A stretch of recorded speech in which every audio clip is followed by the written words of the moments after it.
Mesdames, Messieurs, bonjour. Bienvenue à la revue des grandes unes de ce jeudi. Allons tout de suite en kiosque avec les journaux parus ce matin. On démarre donc avec le quotidien, la nouvelle expression qui met en sa une. Coronavirus, les députés défient Dion Ngouté. Ils poursuivent tranquillement leur session en foulant au pied les instructions du Premier ministre à donner pour contrer la pandémie du siècle. On imagine bien que cette une du quotidien, la nouvelle expression, si elle avait été celle du journal satirique Le Popoli, eh bien, on verrait bien le Premier ministre le Premier ministre Joseph Dion Ngouté se poser la question, qu'est-ce que le PS dit comme ça?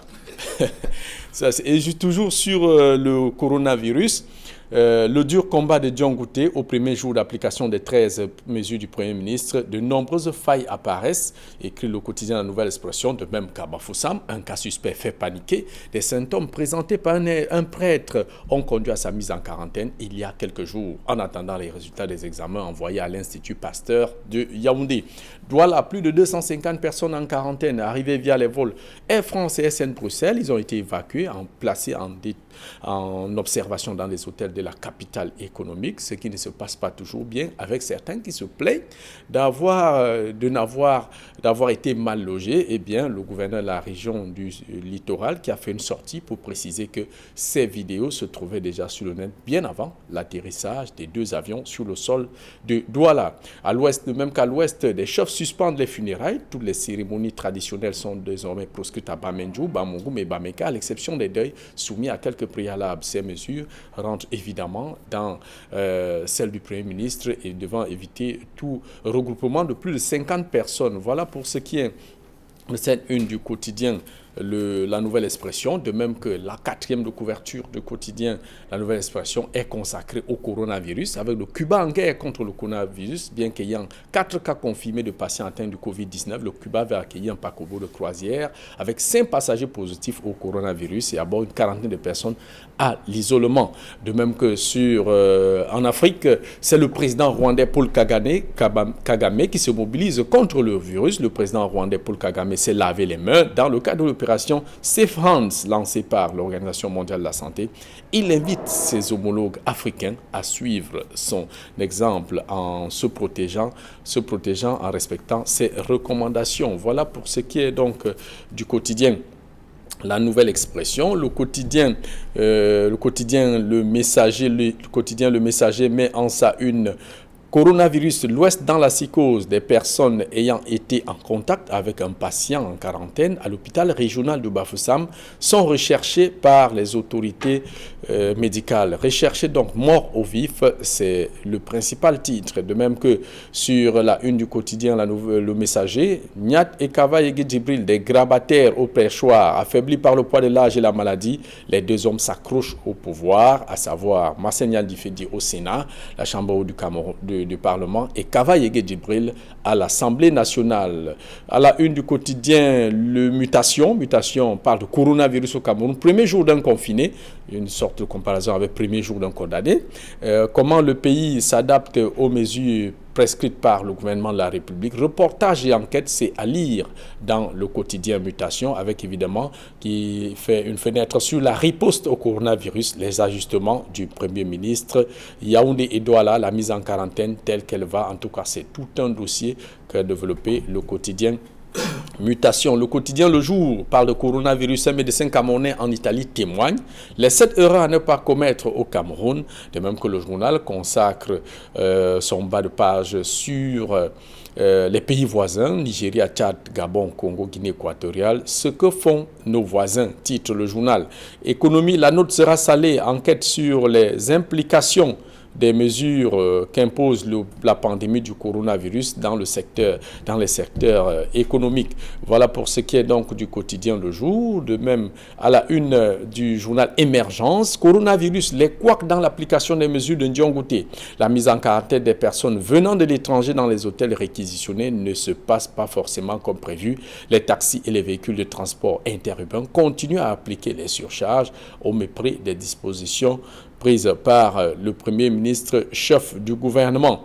De même que sur le coronavirus, Cette fois-là, c'est le journal Éco-Matin qui parle de coronavirus, la menace sur la croissance. Le Cameroun pourrait connaître une certaine récession avec l'arrêt des activités, notamment avec un pays comme la Chine, qui est le premier partenaire commercial du Cameroun. Évidemment, le Cameroun ayant une économie extravertie, évidemment, le coup risque d'être très très dur. Et puis, le journal Cameroun Tribune, mesure de confinement, les Camerounais adhèrent, écrit le journal. Selon le journal, au premier jour de cette mise au point des 13 mesures prises par le gouvernement, les populations, de manière générale, ont pris la mesure de la pertinence des changements à adopter dans des comportements, écrit le journal. Le journal au quotidien de l'économie met en sa une coronavirus. Le gouvernement encore muet face à la détresse des entreprises. Round-up des mesures déjà prises par d'autres États. Propositions pour soutenir le secteur privé. En tout cas, il faut agir rapidement. L'heure est bien grave. Le journal financier d'Afrique met en sa une crise sanitaire, la riposte des pays de la CEMAC contre le Covid-19. Le journal ici fait le round-up de quelques économies de quelques pays de la sous-région. Fermeture des frontières des établissements scolaires et universitaires au Cameroun. Création d'un fonds d'1,5 milliard de francs CFA au Congo pour lutter contre le coronavirus. Fermeture des restaurants et des lieux de culte au Gabon. Fermeture des aéroports pour toutes les compagnies aériennes pour une période de 2 semaines au Tchad. Mise en quarantaine de toute personne entrant sur le territoire en provenance d'un pays infecté en RCA, interdiction des rassemblements de plus de 10 personnes et arrêt de la circulation des bus en Guinée équatoriale. Voilà donc comment les pays de la sous-région CEMAC se préparent. De même qu'on finit cette revue de presse avec le journal Signature qui met en sa une Cameroun contre coronavirus. Pas comme Ponce Pilate, évidemment, sur cette caricature. On voit bien 2 personnes, évidemment, un qui se lave les mains à l'image de Ponce Pilate. Nos mesures contre le coronavirus, on ferme les frontières, on garde les enfants à la maison, on met les voyageurs arrivant d'Europe en prison, en quarantaine et on se lave les mains. Au secours, on voit bien dans une prison, au secours, on a faim, crient donc les détenus. Voilà pour ce qui est donc la revue de presse ce matin. Place à présent avec nos invités du jeudi. Pour l'instant, Camille Nélé, bonjour et bienvenue à la revue des Grandes Unes. Jean-Paul Chouniot, bonjour. Bonjour aux téléspectateurs d'Equinox Télévision. Guy Avefonga n'est pas encore là, mais je vais bien commencer par assurer. Évidemment, la question traditionnelle, le fait qui a retenu mon attention. Non, ce qui a retenu mon attention, c'est la curieuse apathie des députés de l'Assemblée nationale. Le jour de la distribution des attributs, le jour de l'élection du bureau. C'est vrai que nous avons pu retenir le doigt levé par l'honorable Cabral Libi, qui s'est demandé comment le très honorable Kavaye Guédivry pouvait entrer dans la salle sans respecter les mesures de confinement. Mais moi, je me serais attendu à ce que tous les députés de l'Assemblée nationale, parce que c'est les députés de la nation, ce ne sont pas les députés d'un représentants du peuple. Représentants du peuple. Moi, je me serais attendu que tous ces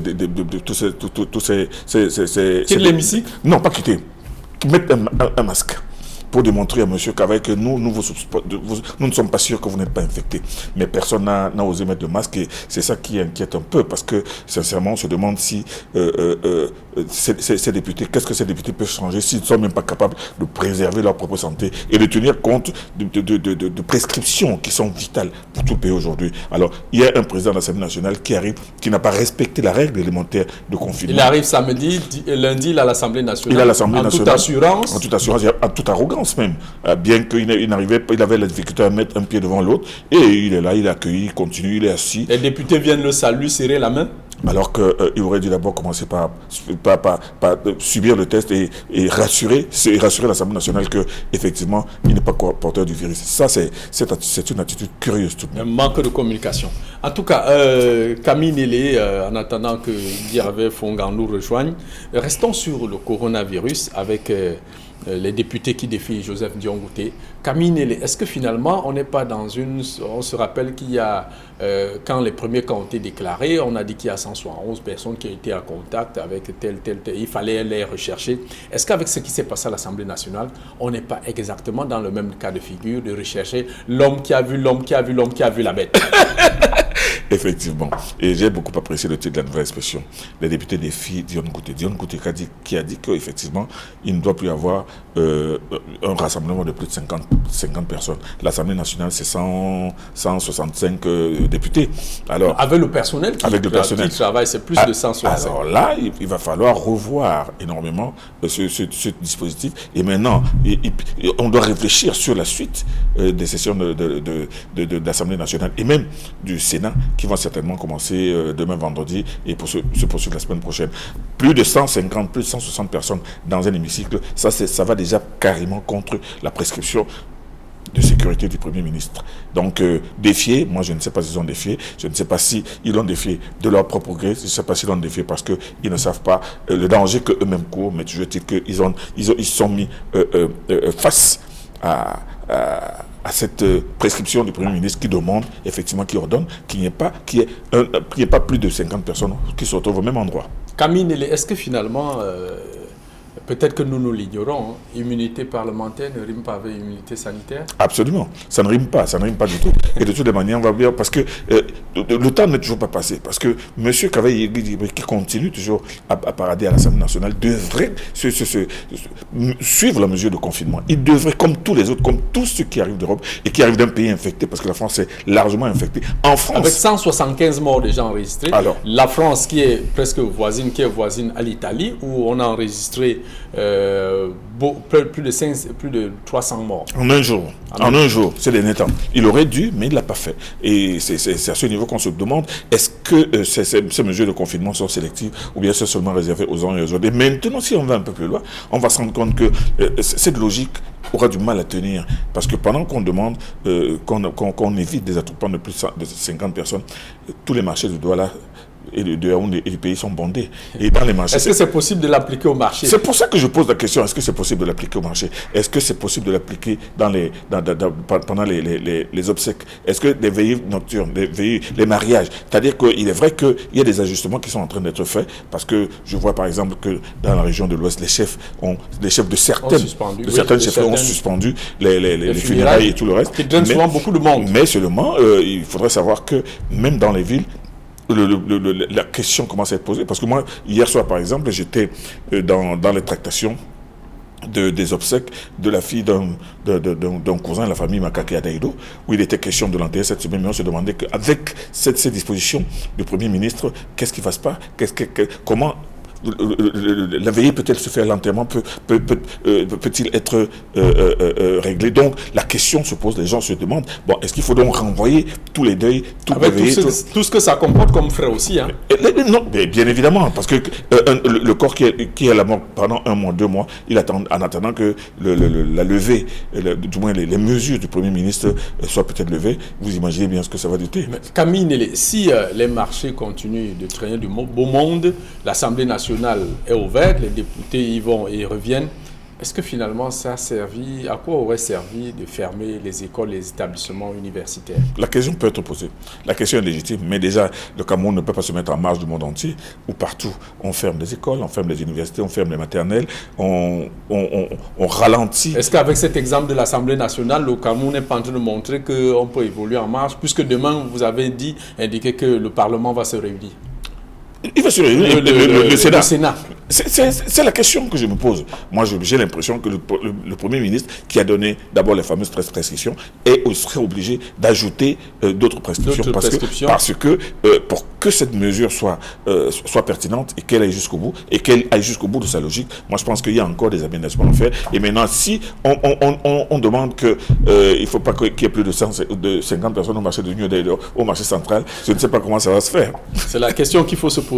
Est-ce que Camille, face à ce qu'on est en train de vivre en ce moment, les mesures qui ont été édictées par le gouvernement, est-ce que finalement on a l'impression que les vrais experts ont été épargnés de la question et que c'est une affaire de fonctionnaires, puisque à peine 48 heures les mesures du Premier ministre sont publiées, on revoit encore la copie pour apporter des modifications. Mais peut-être parce qu'on n'avait pas pensé à tout.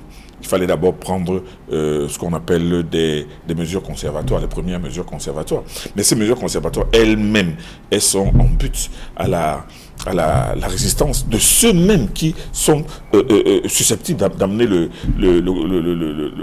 virus au Cameroun. On n'a qu'à voir l'exemple de ces Camerounais qui viennent de Paris, qui ont été confinés dans les hôtels, qui ruent dans les bancaires. Il y en a qui ont fui, qui refusent, qui sont en train de râler, qui disent qu'absolument, qui continuent même à recevoir les gens de leur famille dans les hôtels, alors qu'on leur demande d'être là, parce que confiné, ça ne veut pas dire malade. Mais on veut être sûr que pendant au bout de la période d'observation, de 14 jours. Qui de 14 jours. Mais il y en a. Or, pourtant, ces compatriotes qui viennent de France, un pays où ils ont vu que tout est fermé, que la police même patrouille dans les rues, les militaires patrouillent dans les rues. Ils n'ont pas supporté le confinement en France. Mais au Cameroun, ils ne veulent pas le supporter. Ils ne veulent pas le supporter au Cameroun. Et ça, c'est grave parce qu'ils courent le risque. Ils sont vraiment susceptibles de pouvoir infecter les Camerounais. Et c'est ça qui est un peu difficile avec l'ambiance actuelle. Camille Nélé, on observe quand même que du point de vue de la communication gouvernementale, il y a quand même une certaine cacophonie. À la limite, j'ai envie de dire qu'il y a même une certaine incompétence notoire. Comment, en période de crise comme celle-ci, et une crise d'ailleurs aiguë, comment comprendre qu'on n'ait pas mis sur pied un point focal, une véritable cellule de crise qui ne travaille que sur la pandémie du coronavirus, comment prévenir le Cameroun, comment informer les Camerounais minute by minute, si c'est tant que possible. Je ne fais pas partie du gouvernement, je ne peux pas vous répondre à votre question, mais je me dis que le gouvernement a été obligé de prendre une mesure à brûle pour point. Et il essaye d'abord autant que faire se peut, il essaie de faire comme tout le monde et il essaie de préserver, de suivre des mesures qui sont pratiquement universelles aujourd'hui. Mais par contre, ce que j'ai retenu hier, c'est la mesure absolument salutaire du gouverneur de la région du littoral, qui était lui-même à l'aéroport, à la réception des arrivants, et qui a même réussi à tordre le cou à des vidéos virales qui circulent dans les réseaux sociaux, selon lesquels 402 avions auraient débarqué au Cameroun avec 400 personnes infectées. Alors, de quoi créer une psychose supplémentaire. Alors, le gouverneur de la région du littoral, non seulement a fait le point sur cette infox, mais il a tout fait pour faire comprendre aux journalistes que confinement ne veut pas dire suspicion, confinement ne veut pas dire malade. Ce sont des mesures à prendre. Il a communiqué, il a donné la possibilité aux communicateurs d'expliquer un peu mieux aux populations ce qui se passe et la réalité des mesures qui sont en train d'être prises. Moi, je pense que c'est une très très bonne chose. En disant au passage bonjour au gouverneur de la région du littoral, Samuel Dieudonné Iba Adiboa, qui suit d'ailleurs cette émission. Camille Nélé, est-ce que au moment où ces mesures sont appliquées tant bien que mal, il y a quand même un secteur qui risque d'en pâtir énormément. C'est le secteur des affaires, le secteur économique, où dans d'autres pays, des mesures, on a su par exemple avec la France, Macron qui a pris un certain nombre d'allègements fiscaux, certaines mesures pour accompagner les entreprises. Dans l'état actuel des choses, le cas du Cameroun, les entreprises sont pratiquement dans le stress. Ça fait 3 mois qu'aucun bateau n'est parti de la Chine pour le Cameroun. Certaines entreprises qui achètent les produits semi-finis pour constituer l'essentiel de leur activité. Est-ce que, comme on l'a vu avec certains titres, est-ce que le Cameroun ne court pas vers une récession avec une inflation qui risque de prendre de l'ampleur? Le Cameroun lui-même déjà est en difficulté sur le plan économique, sur le plan financier. Alors, pouvait-on s'attendre à ce qu'ils prennent des mesures pour désintéresser ou bien pour alléger le poids de la récession inévitable qui va se présenter dès lors que ce confinement prendra 2 semaines, 3 semaines, 1 mois? C'est la question que l'on peut se poser. Jusqu'à présent, il n'y a encore aucune réponse de la part du gouvernement, mais seulement là nous parlons de l'économie formelle. Maintenant, regardons de l'autre côté, l'économie informelle qui absorbe plus de 75% de la population aujourd'hui. Vous imaginez bien comment vont faire tous ces gens-là, tous ces bayamsés-là. Avec des gens qui vivent au jour le jour. Comment est-ce que ces personnes vont s'en sortir? Regardez par exemple, je prends un cas trivial, les débits de boissons dans les rues de la Joie à Daïdo. À Daïdo et un peu partout, à travers la ville et à travers les villes. Qui sont fermés à partir de 18h. Et de 2. Mais à côté de ces débits de boissons... Mais Camille, attendez. Non, je voulais juste savoir, oui. Est-ce que quand on ferme à partir de 18h, est-ce que le virus ne se balade que la nuit? Non, il ne se balade pas que la nuit. Mais toujours est-il qu'il peut se balader, il se balade à tout moment. Mais ce que je voulais dire, c'est que autour de cette activité-là, il y a les femmes qui vendent du poisson, de la viande à manger. Alors imaginez toutes ces personnes-là qui... Cette chaîne qui ne vit que justement de l'activité des débits de boissons la nuit. Mais imaginez, c'est une récession extraordinaire. Il n'y a pas de la boisson, il ne peut pas avoir du piment. Il n'y a pas de piment. Alors imaginez ce que c'est, parce que ce côté aussi est très très important. Il est extrêmement important parce que le côté informel, c'est-à-dire que toutes ces personnes qui ne vivent que de l'informel vont énormément subir cette période de confinement, cette période de récession. Il y a le secteur des transports aussi, hein, sur le plan fort, qui va être quand même très affecté. L'hôtellerie, pour vous, le Cameroun risque de prendre véritablement un coup si on ne parvient pas à juguler rapidement. Si cette mesure doit absolument durer le moins de temps possible. Camille, est-ce que quelque part aussi, aujourd'hui, même si on n'en est qu'à 13 ou 14 cas, est-ce qu'aujourd'hui le Cameroun n'est pas aussi victime du fait qu'on s'est dit la Chine trop loin, le coronavirus très loin, peut-être qu'elle n'arrivera jamais chez nous. Pourquoi c'est maintenant qu'on a des cas déclarés, quand le gouvernement se réveille pour prendre des mesures? Est-ce qu'on ne peut pas anticiper? Gouverner, c'est prévoir. Et seulement, quand on est en Afrique, vous savez très bien qu'il y a des gens qui estiment toujours, comme vous l'avez dit, que le reste du monde, c'est loin. Et que ce qui arrive aux autres ne peut peut-être pas facilement nous arriver. Mais n'oubliez pas que quand on a vu la France prendre des mesures et même prévoir des poursuites judiciaires à l'encontre des personnes qui ne respecteraient pas ces mesures. Quand on a vu les rues désertes de Paris, on voit les rues désertes On a vu d'ailleurs à Wuhan, en Chine, on a vu... mais à Wuhan, c'est en train de changer. Oui, c'est en train de changer. C'est en train de changer, mais surtout en Europe, où nous allons tous les jours, et l'Europe qui est si proche de nous, on a vu comment en Italie, comment les rues sont complètement désertes. Alors à ce moment, moi je pense tout est à l'arrêt en Italie. L'Italie qui enregistre 2978 morts. L'Espagne 491 morts et la France 175. Mais ce qui me surprend, moi je me suis posé cette question hier soir, pourquoi est-ce seulement l'Italie qui a le plus fort taux de morts? Parce qu'on peut bien se poser la question, on serait attendu que ce soit en Chine, bon, mais on ne comprend pas pourquoi l'Italie a plus de morts que la Chine, plus de morts que tous les pays du sud-est asiatique. On peut se poser la question, mais ça c'est un autre débat. Les experts doivent être en train d'y travailler, Camille, on aura le temps de le savoir. Absolument. Dernier sujet de cette édition de la revue des Grandes Unes, Kava Yegué Djibril et Marcel Diane Difendi maintenus au perchoir, d'après le titre que nous avons eu en bas de page du quotidien Le Messager. Camille, comment appréciez-vous ce maintien de Kava, cette réélection de Kava Yegué Djibril au perchoir de l'Assemblée nationale, 80 ans sonnés? Est-ce qu'affaibli? Le journaliste que je suis est obligé de porter un jugement mitigé. C'est-à-dire qu'il se dit que, bon, les faits c'est quoi? Les faits c'est que Kava Yegué Djibril a été élu tout simplement parce qu'il y a eu la discipline du parti qui a été brandie. Le RDPC majorité à l'Assemblée nationale, on leur a dit voter Kava et puis c'est ça ou rien. Ça c'est le fait. Bon, c'est les faits. Maintenant, le commentaire cela peut susciter. Ce que le peuple camerounais a vu est tout simplement scandaleux. C'est scandaleux, c'est malheureux et c'est pathétique. On ne peut pas dire que voilà un monsieur qui a déjà 30 ans président de l'Assemblée nationale comme s'il était un génie. 42 ans député. 42 ans député, voilà un monsieur qui n'a jamais rien apporté de réel. C'est-à-dire parce que si on demande exactement ce que M. Kava Yegué Djibril a apporté comme contribution personnelle à l'évolution ou bien à la vitalité de l'Assemblée nationale, on peut bien se poser la question. Mais alors, complètement vieilli, complètement avachi par les maladies, il sort, il arrache les perfusions de l'hôpital en France, il arrive ici, il passe même à côté des prescriptions du Premier ministre, il arrive à l'Assemblée nationale, il n'arrive même pas à mettre un pied devant l'autre et il va s'asseoir arrogamment, il se fait voter. Moi je me demande si vraiment ces députés-là sont vraiment des députés de la nation. Parce que ces députés auraient pu, comme je l'ai dit... Surtout ceux du RDPC. Et ils auraient pu, comme je vous l'ai dit, même du RDPC, mettre des masques à l'Assemblée nationale ce jour-là. Et c'est en ce sens que je pense à la lettre que le ministre d'État Mara Famille, qui est en prison aujourd'hui, avait envoyée à cette lettre ouverte il y a quelques jours aux députés en ordre disant que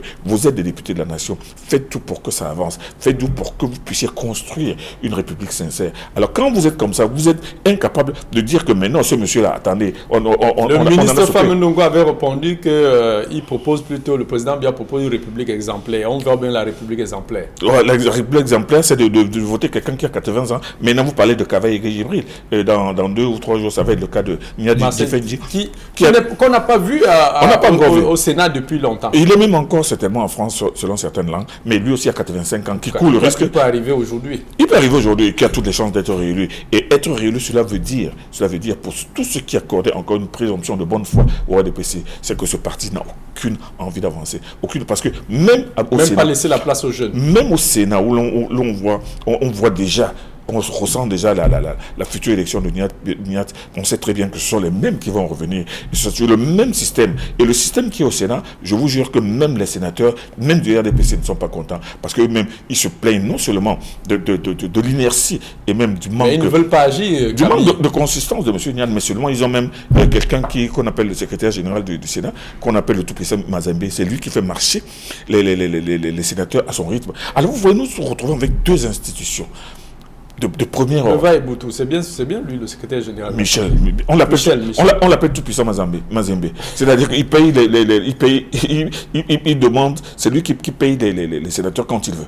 C'est-à-dire qu'il y a des moments où il les fait ramer pendant 1 mois et demi avant de payer. Mais ça, c'est une autre histoire. Mais ce que je veux dire, c'est que avec ce qui se passe au sein du Parlement camerounais, sincèrement, les Camerounais désireux, les Camerounais qui pensaient encore que le président Biya avait l'intention, le RDPC avait l'intention d'ouvrir et de conduire le Cameroun vers un système beaucoup plus harmonieux, on réalise qu'avec le maintien de ces présidents qui sont encroutés, on comprend très bien qu'il n'y a pas beaucoup d'espoir. Peut-être que Kavaye Djibril, 80 ans, Marcel Ndiandifini, 83 ans, 85 ans. 165 à eux deux. Suivent l'exemple de Paul Biya, simplement. Et ce sont de bons amis. Mesdames, Messieurs, nous sommes arrivés au terme de cette édition de la Revue des Grandes Unes. Certainement que le proverbe, ou alors l'adage qui va tenir ce jour, c'est prévenir vaut mieux que guérir. La santé n'a pas de prix. Prévenir vaut mieux que guérir. La santé n'a pas de prix, surtout en ce moment où le coronavirus sévit dans le monde entier et s'attaque petit à petit au Cameroun. C'était tout pour cette édition de la Revue des Grandes Unes. Restez scotchés sur les programmes d'Equinox Télévision. 10-12 le démarre dans quelques instants.